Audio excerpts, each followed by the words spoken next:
कौन ज़्यादा mind games खेलता है, लड़कियां कि लड़के? लड़कियां जब पहली बार किसी के अफेयर में पड़ती हैं तब वो माइंड गेम नहीं करती, बिल्कुल नहीं खेलती। तब वो वाकई में इमोशनली अटैच होती हैं लड़कों से। जब वो पहली बार धोखा खाती हैं, जैसे फिजिकल रिलेशन हो गए और फिर लड़के ने पैंतरा दिया, ऐसा है वैसा है फलाना धमाका, तब उन्हें थोड़ा सा झटका लगता है कि यार बताओ यार, ठीक है।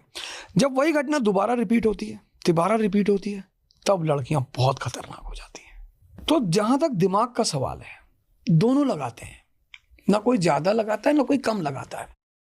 अब सिर्फ उसमें डिसाइडिंग फैक्टर ये होता है कि दोनों में से ज्यादा मक्कार कौन है, मैच्योर कौन है, कौन किसके साथ क्यों आया है। जैसे कोचिंगें जब शुरू होती हैं तो लोग लड़के एक दूसरे का बड़ा केयर करते हैं, लड़के लड़कियां, कि अरे खाना खा लिया, तुम्हारा टिफिन अच्छा आता है, यू गॉट एनसीईआरटी, नोट्स बनते, तो केयर फिर अफेयर में टर्न हो जाता है। लेकिन अफेयर शादी में टर्न होता है, सिलेक्शन पे डिपेंड करता है, बाकी किसी चीज पे डिपेंड नहीं करता।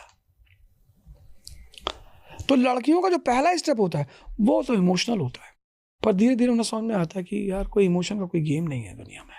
भाई औरतें आधा सन्यासी होती हैं। सन्यासी कौन? जो अपना घर छोड़ दे, वो सन्यासी। और औरतें शादी के वक्त अपना घर छोड़ के आती हैं, that means they are half sanyasi. अब वो हाफ सन्यासी जब आपके घर में आया और बाहर गोली चली और आप चारपाई के नीचे घुस गए, तो वो डिसअपॉइंट नहीं हुई कि अरे तू तो मेरे घर घोड़े पे बैठ गया था तलवार उलवार लगा के 100 लोग लेके, और तू इसके नीचे जा रहा है। औरतों को सबसे बड़ा दर्द होता है जब आप उनके ऊपर शक करते हो, आप उनका मोबाइल चेक करते हो। ये सब आदमियों को नहीं करना चाहिए, क्योंकि जहां पावर है वहां वुमन है। भाई पार्वती जी शंकर जी के साथ जा ही नहीं सकती। भाई सीता जी को पता था कि मेरा आदमी भगवान है, क्लियर थी इस बात पे वो, तब उन्होंने राम का त्याग नहीं किया। 14 साल उनके साथ जंगल में रही। आज तो नीले वाले ड्रम में बैठा दे रही। आपने किसी का घर छोड़वाया है तो किसी ताकत पे तो छोड़ाओगे, आपके पास वो ताकत ही नहीं है। वजह ये है कि हमारे देश में 3 तरह के लड़के होते हैं। एक चतुर्लिंगम की तरह। किसकी तरह? चतुर्लिंगम की तरह, जिन्होंने सिर्फ रटा है जिंदगी भर, जो चमत्कार का कर देते हैं, उनका क्रिएटिव माइंड है ही नहीं।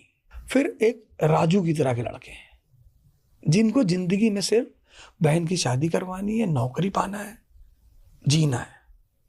एक फरहान टाइप का लड़का है, जिसको अपने पापा का सपना पूरा करना है और उसके पापा की आंतरिक कला चल रही है। रैंचो बहुत कम पैदा हो रहे हैं इस कंट्री में।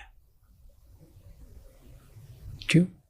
उस मॉडल की एजुकेशन ही नहीं। हम सोचना ही नहीं सिखाते अपने बच्चों को, हम अपने बच्चों को परसेंटेज लाना सिखाते हैं।